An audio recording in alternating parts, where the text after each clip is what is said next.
Les saludamos con el Salmo número 65, que dice así: Tuya es la alabanza en Sión, oh Dios, y a ti se pagarán los votos. Tú oyes la oración, a ti vendrá toda carne. Las iniquidades prevalecen contra mí, mas nuestras rebeliones tú las perdonarás. Bienaventurado el que tú escogieres y trajeres a ti, para que habite en tus atrios. Seremos saciados del bien de tu casa, de tu santo templo. Bueno, con esta porción les saludamos a todos ustedes. Les vamos a invitar para que oremos en este día. Bendito Dios, te damos gracias porque nos da la oportunidad, Señor, de poder elevar nuestra oración delante de ti. Te pedimos, Señor, que en este día nos permitas considerar tu palabra, Señor.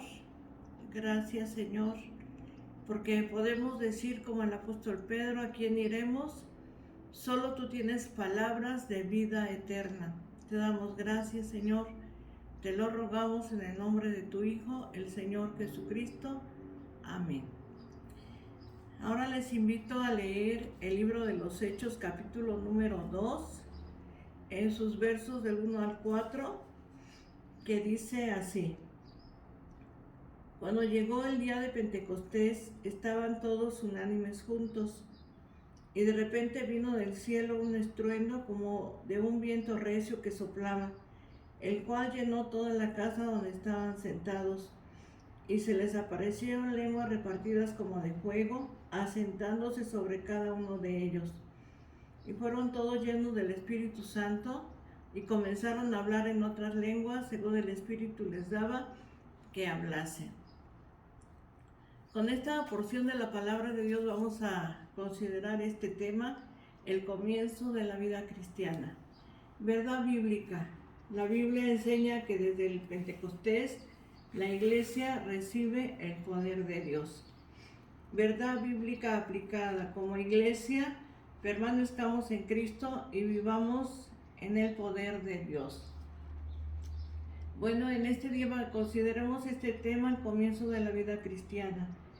Y podemos ver a través del pasaje que hemos leído en este día, que después de ser testigos de la ascensión del Señor Jesucristo, los discípulos pues anhelaban anunciar la verdad del Evangelio, y para ello el poder del Espíritu Santo fue derramado en ese día del Pentecostés. La iglesia es el conjunto de todos los creyentes que han aceptado al Señor Jesucristo como su Salvador personal, al cual siguen y aman. Y vamos a ver en este momento lo que es el comienzo de la vida cristiana a través de la venida del Espíritu Santo sobre aquellos que estaban reunidos en aquel lugar, y dice que eran como un número de 120 personas. La iglesia primitiva. Vemos pues que la palabra de Dios nos enseña cómo inició esta iglesia, y dice en el libro de los Hechos, capítulo 1, versos del 4 al 5, que podemos leer cómo fue que aquellos estaban ahí reunidos y vino el poder del Espíritu Santo.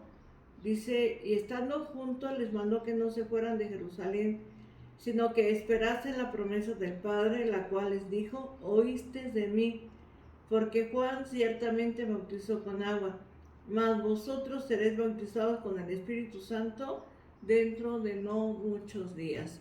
Aquí vemos la promesa del Señor de enviar el poder del Espíritu Santo, y como hemos leído en este día, en aquel día de Pentecostés vino el poder del Espíritu Santo sobre los que estaban ahí reunidos orando. Y dice Hechos 1:8: pero recibiréis poder cuando haya venido sobre vosotros el Espíritu Santo, y me seréis testigos en Jerusalén, en Judea, en Samaria y hasta lo último de la tierra. Y en Hechos 2:47 dice: alabando a Dios y teniendo favor con todo el pueblo, y el Señor añadía cada día a la iglesia los que habrían de ser salvos. Entonces vemos que aquellos que recibieron el poder del Espíritu Santo predicaron el Evangelio en todas partes. Su trabajo llevó un fruto abundante. En Hechos 5:16 dice, y aún de las ciudades vecinas, muchos venían a Jerusalén, trayendo enfermos y atormentados de espíritus inmundos, y todos eran sanados. Vemos que de todos lugares venían y la gente traía a sus enfermos y todos eran sanados. A través del poder del Evangelio, aquellas personas eran sanadas, pero también se tenía una transformación del corazón. Dice 2 Corintios 5:17, de modo que si alguno está en Cristo, nueva criatura es, las cosas viejas pasaron, he aquí todas son hechas nuevas. Había transformación del corazón. Los primeros conflictos, el crecimiento explosivo de la comunidad de creyentes en Jerusalén trajo consigo las primeras persecuciones externas y también las disensiones internas. Sus oyentes se irritaban tanto que se quejaron ante el Sanedrín, y vemos a través de la palabra de Dios que hubo en aquel día un mártir llamado Esteban, el cual fue lapidado. En Hechos capítulo 8, verso 1 y 2 dice así, y Saulo consentía en su muerte. En aquel día hubo una gran persecución contra la iglesia que estaba en Jerusalén, y todos fueron esparcidos por la tierra de Judea y de Samaria, salvo los apóstoles. Y hombres piadosos llevaron a enterrar a Esteban e hicieron gran llanto sobre él. Aquel hombre fue lapidado, fue muerto por causa del Evangelio de nuestro Señor Jesucristo. Los llamados cristianos los vemos a través del libro de los Hechos, que en Antioquía, que era la tercera ciudad del imperio, esta población de 500,000 de personas era la tercera ciudad del imperio, y fue en Antioquía donde los seguidores del Señor Jesús fueron llamados por primera vez cristianos. La expresión fue usada por los oponentes de una manera despectiva hacia ellos. Y dice Hechos 11:26, y se congregaron ahí todo un año con la iglesia y enseñaron a mucha gente, y a los discípulos se les llamó cristianos por primera vez en Antioquía. De ahí que a las personas que reciben a Jesucristo como su Salvador se les llaman cristianos, porque fue aquí la primera vez donde se usa este término.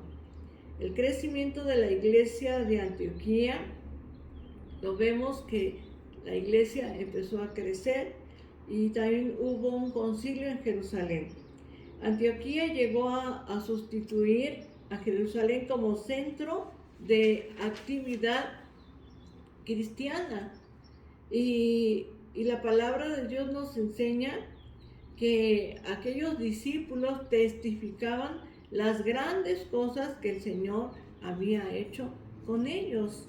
En Hechos capítulo 13, en su verso del 1 al 2, dice la palabra de Dios así, como en Antioquía, ahí donde se congregaba, y dice la Sagrada Escritura, había entonces en la iglesia que estaba de Antioquía profetas y maestros, Bernabé, Simón el que se llamaba Níger, Lucio de Cirene, Manaén el que se había criado junto con Herodes el tetrarca, y Saulo. Ministrando estos al Señor y ayunando, dijo el Espíritu Santo, apartarme a Bernabé y a Saulo para la obra que los he llamado. Entonces, habiendo ayunado y orado, les impusieron las manos y los despidieron. La iglesia en Antioquía empezó a crecer, y aquellos discípulos, ¿verdad?, tanto como Pablo como Bernabé, fueron enviados al trabajo en la obra de nuestro Señor Jesucristo. Testificaban de las grandes cosas que Dios había hecho con ellos. La iglesia empezó a llenarse, ¿verdad?, con personas judías, pero también personas que no pertenecían al pueblo de Israel.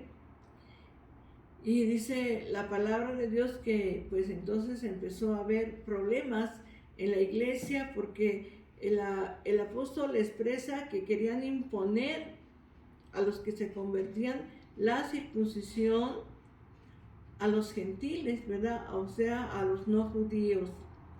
Y que esto querían hacerlo como un medio de salvación, ¿verdad? Y de esta manera distorsionaban la verdad del evangelio. Porque la salvación no es porque hagas esto o hagas aquello otro, ¿verdad? No es porque te circunden, ¿verdad?, que vas a pertenecer a la iglesia del Señor. La iglesia está compuesta por personas salvas por la gracia de nuestro Señor Jesucristo. Dice la palabra de Dios que la salvación es por la fe en nuestro Señor Jesucristo, porque por gracia sois salvos por medio de la fe. Esto no de vosotros, pues es un don de Dios.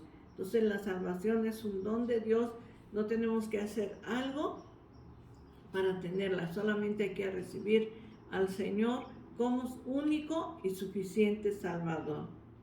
Y vemos que, bueno, aquellos querían distorsionar el Evangelio, pero la palabra de Dios nos enseña que el medio para la salvación solamente es Cristo Jesús. En Colosenses 3:11 dice, donde no hay griego ni judío, circuncisión ni incircuncisión, bárbaro ni escita, siervo ni libre, sino que Cristo es el todo y en todos, ¿verdad? No hay griego ni judío. Cualquiera puede creer en nuestro Señor Jesucristo.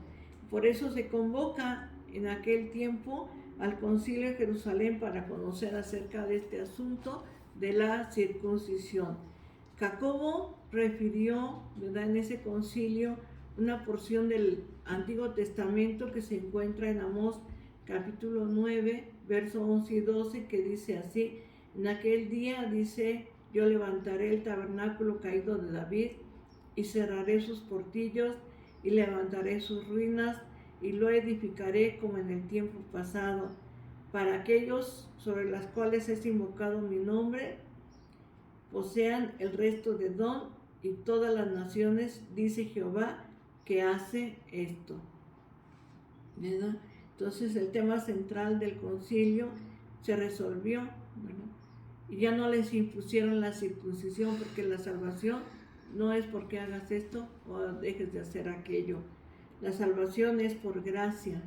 Y se eximía, ¿verdad?, lo que ellos estaban pidiendo a aquellas personas, ¿verdad?, la circuncisión se eximió a los gentiles y los creyentes, ¿verdad?, se unieron a la iglesia.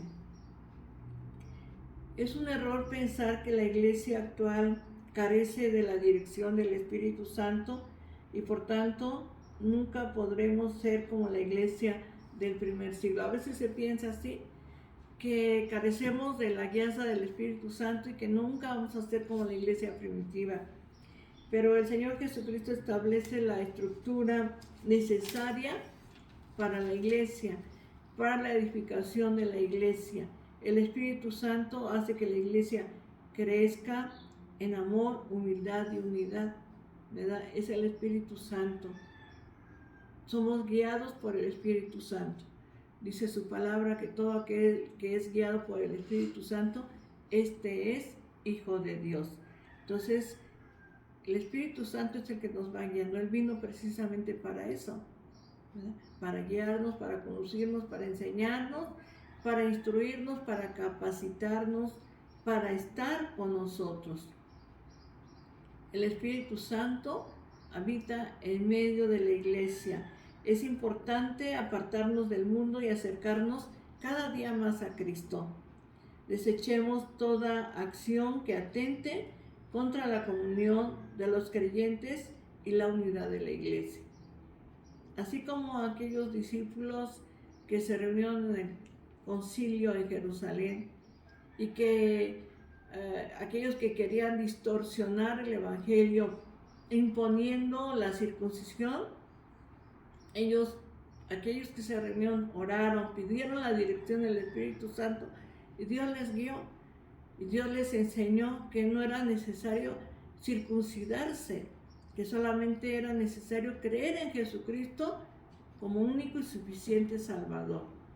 Y así lo hicieron.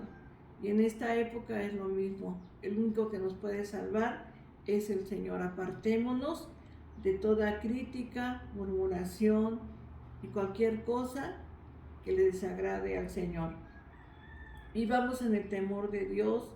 Cumplamos el mandato del Señor, que es ir y predicar el Evangelio a toda criatura. Proclamemos este Evangelio del reino de Dios. Anunciemos que Cristo es el Salvador del mundo y seamos una iglesia viva, dinámica y poderosa en Dios, y podamos en este día permanecer en Cristo, permanecer solamente en Él. Vivamos en ese poder de Dios, ese poder que al débil la fuerza le da. Proclamemos las virtudes de aquel que nos llamó de las tinieblas a su luz admirable. Dice la palabra de Dios en 1 de Pedro capítulo 2, en su verso 2 al 9, el apóstol Pedro nos dice de una hermosa manera: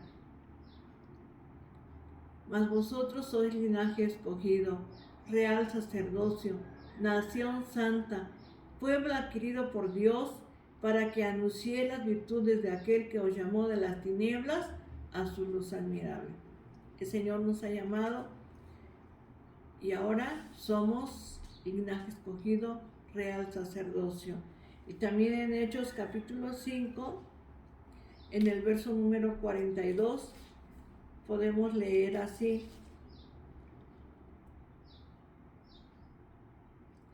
y todos los días en el templo y por las casas no cesaban de enseñar y predicar a Jesucristo. La vida de los primeros cristianos se inició así, en el poder de Dios, ¿verdad? En la gracia maravillosa de nuestro Señor Jesucristo. Así vivamos en ese poder de Dios. Somos una iglesia que ama y que trata de agradar a Dios, pero vivamos en ese poder, como dijo el Señor: recibiréis poder cuando haya venido sobre vosotros el Espíritu Santo, y me seréis testigos en Jerusalén, en toda Judea, en Samaria y hasta lo último de la tierra. Que podamos ser testigos del poder de Dios. Vivamos en la presencia de nuestro Señor Jesucristo. Te invito para que oremos a Dios. Bendito Padre Celestial, te damos gracias porque el comienzo de la vida cristiana lo leemos a través de tu palabra, Señor, y a través de los años y de las edades, Señor. El poder de tu Espíritu Santo sigue estando con la iglesia, con aquella que ha sido lavada y comprada con tu sangre preciosa, con aquella que está siendo guiada por tu Espíritu Santo, Señor, porque tu Espíritu Santo es Dios. Gracias, Señor. Ayúdanos a vivir en comunión unos con otros como iglesia, como creyentes, Señor, que nos apartemos de murmuraciones, críticas y todo aquello, Señor, que no te agrada. Limpia, Señor, nuestro corazón de todo pecado, Señor. Ayúdanos, Señor, a vivir plenamente esta salvación que ha sido comprada por tu sangre preciosa. Te damos gracias, Señor, en este día. Te rogamos bendigas a la congregación, bendiga, Señor, a nuestros familiares, a nuestros amigos, a nuestros hijos, Señor, a cada familia, Señor. Bendíceles, amado Salvador. Te damos gracias y te lo rogamos en el nombre de Jesucristo, nuestro Salvador. Amén. Voy a invitarles a leer el Salmo número 23 para la gloria de nuestro Dios. Y dice así: Jehová es mi pastor, nada me faltará. En lugares de delicados pastos me hará descansar. Junto a aguas de reposo me pastoreará, confortará mi alma. Me guiará por sendas de justicia por amor de su nombre. Aunque ande en valle de sombra de muerte, no temeré mal alguno, porque tú estarás conmigo. Tu vara y tu callado me infundirán aliento. Aderezas mesa delante de mí, en presencia de mis angustiadores. Unges mi cabeza con aceite, mi copa está rebosando. Ciertamente el bien y la misericordia me seguirán todos los días de mi vida, y en la casa de Jehová moraré por largos días. Que Dios te bendiga, la paz de Dios.